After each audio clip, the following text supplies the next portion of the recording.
What is up, guys? Juice Wife here with Drew behind the camera. What's up, guys?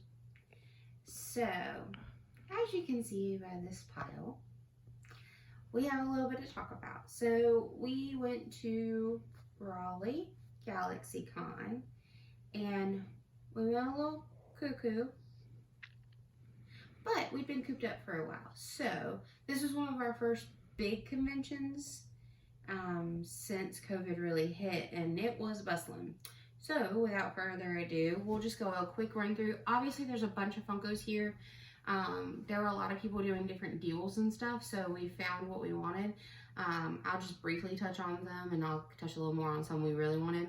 So some of the anime ones: Winry Rockkill from Full Metal Alchemist. You've got Android 16 here. We've met the voice actor of him and the voice actress of her. King Cold, he just wanted him. He's kind of neat looking.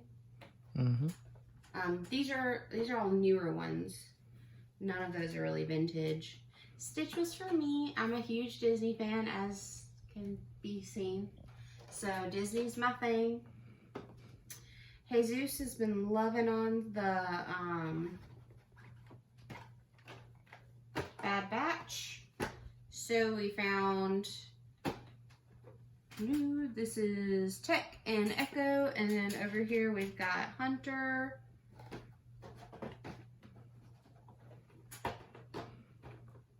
You know, it's probably not going to stay like that. And Wrecker. So we've got quite a few from the Bad Batch so far. The only thing he's missing is Crosshair, because he got Omega at a different convention.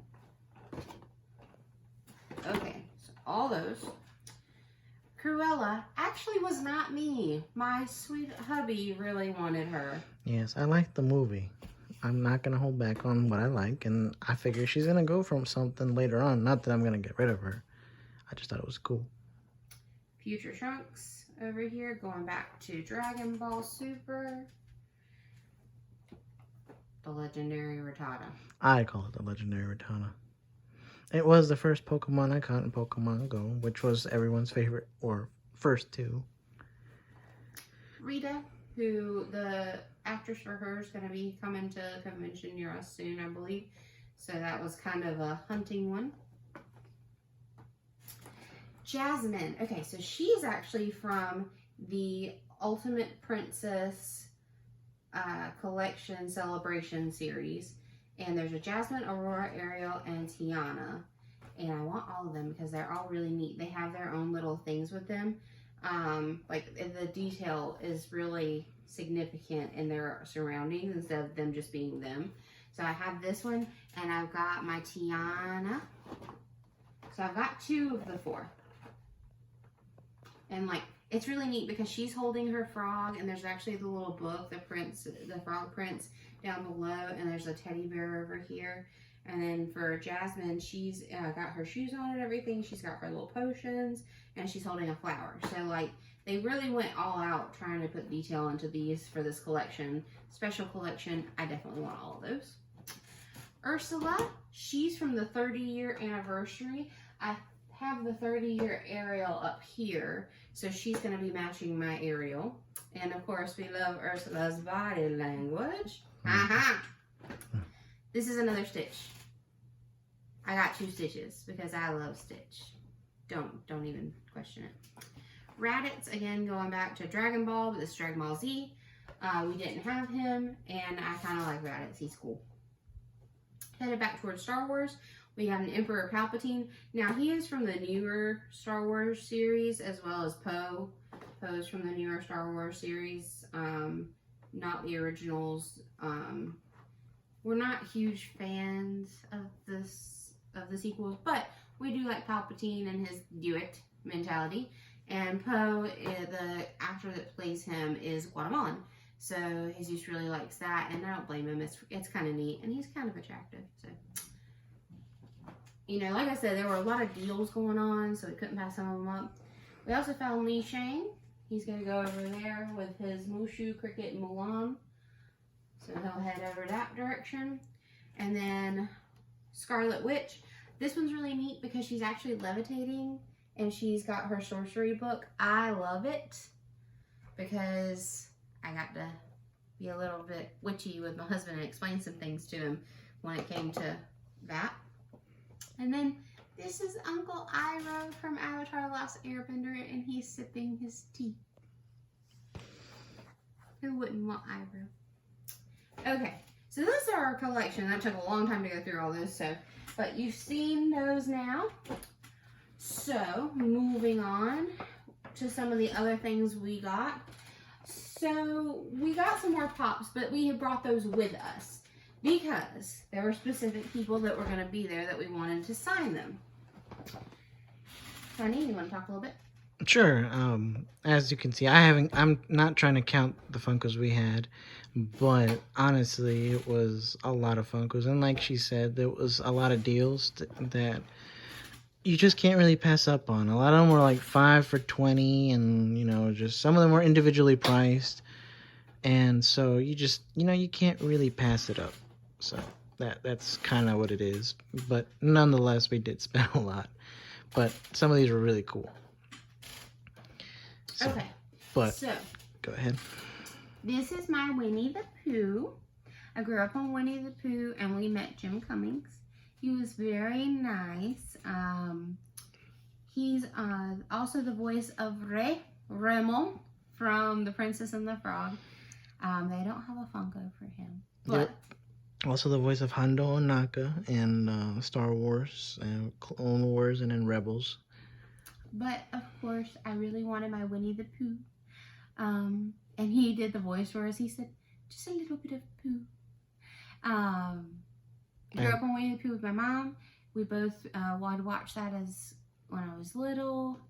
And I just really enjoy it. I have a lot of the books and stuff like that. And I've got a few pictures and stuff around my Disney room from Winnie the Pooh. I'm going to let my husband take this one away. So it was an experience to meet him. Giancarlo Esposito. I had not watched Breaking Bad. I'm not really a fan.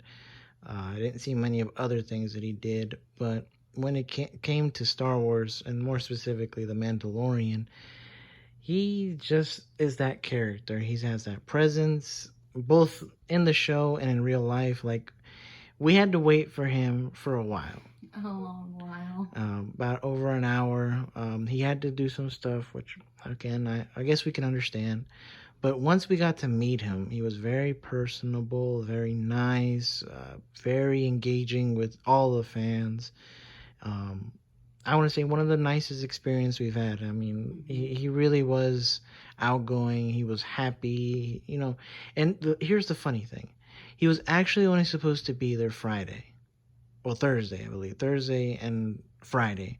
Mm-hmm. But he ended up staying the whole week, and he said, screw it, I'm going to stay. He even said that he likes the Carolinas. He had spent some time in Wilmington. He did a movie with Stephen King. And he says he really just likes the area. He likes his fans. He was super engaging, like he said. Yeah. So we had him right on there. You have something that I want. And then he signed it because that's one of our lines that we like from from the show. Sorry. And so yeah, it was a great experience to meet him. Right. All right. Ahsoka Tano, another really long wait. Ashley Eckstein. The meeting was short, but it was nice. She was sweet as can be. Mm-hmm. It's just everyone wanted to talk to her. Everyone wanted to have their piece, and I understand because maybe there's not a chance that they'll get to see her again. But we stood in line. She had her panel. She obviously had to get lunch afterwards. And there was a whole ordeal because we were in the line waiting for her, and the amount of people that were in those lines, and we even got to talk to certain people, like getting to meet some of them and just their experiences and all that, like some of them traveling and stuff like that. And just so really it was just kind of like a bonding experience that we're all waiting to actually meet her. But by the time we got to meet her, it was really nice. She was really sweet. She apologized for the long wait. And I guess in that sense, I guess it made it worth it. Mm-hmm. And you know, she's really cool. She's also wrote a book, and she's done some other things, and we just really enjoyed meeting her. So along with Ashley Eckstein, I did not meet this one. Hubby did. Yeah, I got to meet Matt Lantern. His line was nothing in comparison to Ashley's. His was short. I did not want to get a selfie with him, not because I didn't like him. It's just that his voice to me was what I liked, and the character he was playing. I don't really watch any of the stuff that he's in outside of Star Wars. He did a cameo in a Mandalorian episode and they killed him off. Spoilers there, but I mean, it was nice. I asked him, how he got the role, and he told me his little story. But I mean, he was nice. Don't get me wrong. He was really nice to talk to, really chill, and just overall kind. So it was a nice experience as well. And at the time, I didn't have a Funko of him, so we had to get a different kind of collectible, which you guys can see it's a little different, but still, it's from the series, so it makes more sense for him to sign it anyway. So if I ever do get a Funko of Anakin, I want Hayden to sign that one. And then another signature. Yeah, you probably can't see it very well from there, but we got Justin Brenner to sign that one. He actually was the voice of Ginro, which is the blonde kid in the back. And so it was nice to meet him. He was really, really nice. One of the sweetest guys ever, really. And he's also he's the English dub voice of Deku, which a lot of people can relate to, and a lot of people were cosplaying. Yep, and he was very nice.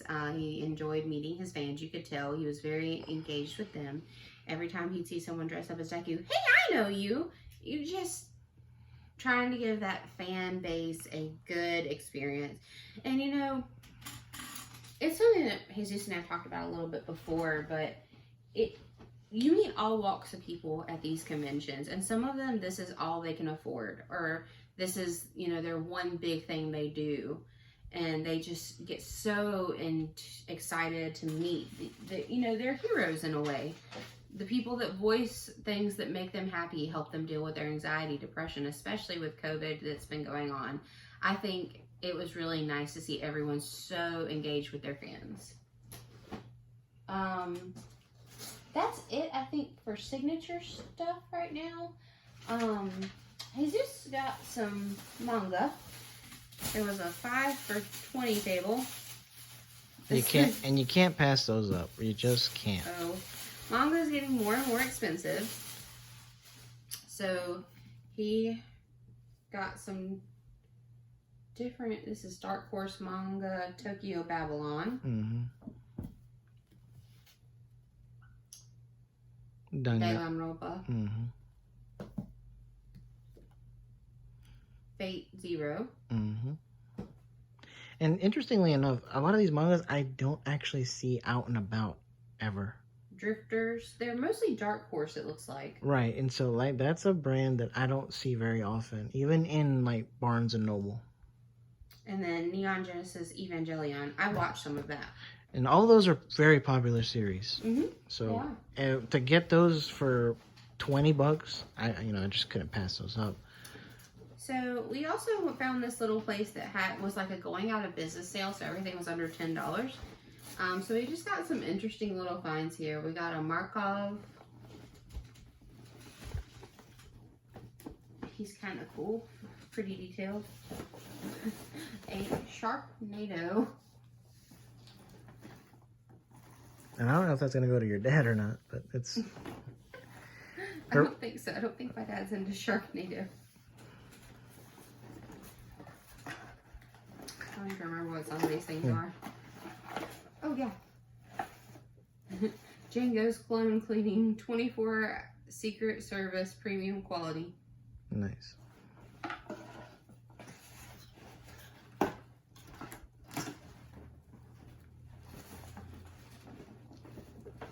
So these are awkward family postcards, and they kind of made me happy. And they're really random, but awkward family photos. It's a good thing denim breathes. Like, just random as heck. So I thought those were funny. And it was $1, and it was, I like odd stuff like that. Ghostbusters. Mm-hmm. Miniature My Hero Academia glasses. Those are kind of neat. Set of 4. And then, okay, sweetie, so you can talk a little bit more about Kimberly. So, as you guys probably know, I'm a big Power Rangers fan. Yes, they have the new versions at Walmart, but give me vintage all day long, and I will take that instead. And so I had to get her. She was only $5. 20. No, well, yeah, I guess 20. I'm looking at the original price, but $20. I had to get her. I don't have a Kimberly of that kind, so I just, I had to get it. So, was that all of it? That's it. The rest of the stuff that we were already shown at the beginning of the video, we were given in our bags at the convention for free. So there is one thing you're forgetting, and yes, we talked about this in the vlog, but we didn't get to meet her because you've already met her before, but you haven't really talked about your experience with Jodie Benson. So I've met Jodie Benson before. I met her a few years ago at GalaxyCon, and she was very sweet. I got my Ariel signed by her. Not sure where you put it, huh? Not sure where Ariel is at the moment. I know she's somewhere in here. But anyway, so when we were in line for Ashley, waiting and waiting and waiting, this young woman spoke to us, and she was like, "You've got to go to her panel. She does something special for people that are here in person, because they did it live, streamed for people who have underlying conditions or couldn't be at the convention. A lot of the panels." So we went to her panel and waited till the very end, where she proceeded to sing. And she sang Part of Your World, and it was very moving and touching, and she cried, and I cried a little bit, because, I don't know, it was just, she said this is the first time she had sang it in a long time on stage, because it'd been almost 2 years. I mean, this mess has been going on for 2 years. So seeing her get choked up, enjoying her fans, really got to us a little bit too. We enjoyed hearing her talk to her fans. We enjoyed hearing her sing. It was a very sweet moment in a lot of difficult times. So yeah, and just like us regular folk, I guess, they're people too. So being at the conventions, this is why we tell you guys sometimes, if you guys have not gone to a convention, just go to a small one. You don't have to go to a big one, but like the guests themselves, they thrive on this. A lot of them love that interaction, that response that we give to them for their work that they've put in for the series that we love. So it was really a nice little moment. And even though I personally have not met Jodie, she's met Jodie, I would have at that point I would have wanted to meet her, but that was already too late. So if she does come back, I think I'd want to meet her. But we are going to meet someone else later this year. I'm not going to reveal who that is, but it's basically in plain sight as to who we're going to meet again in October. And this will be my first time, her second time meeting this person. But I think that especially the characters, the people that play the characters in Disney, they bring that extra special feeling, especially if like Jodie, she sang her song that, a lot of people love. And so when they can sing the songs too, it's like a little bit of childhood is, brought back there. So it's special, and it was really enjoyable.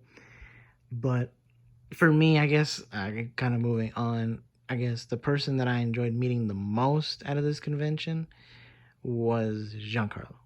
Just because even when we were just passing by, or in line for another person that was close by, you could see that this guy was enjoying himself. Mm-hmm. He really loved everything about it. And that's kind of goes back to what we were saying. You know, we thrive on this and they thrive on this as well. And so it was fun. It was really enjoyable. And he was one of the ones that you could tell that just really loved being there. Yeah, I have to agree. I think Giancarlo was probably one of my favorites that we met while we were there too. While everyone was super nice, you connected with him on a different level. He really cared. He just kind of wanted to know you for a minute.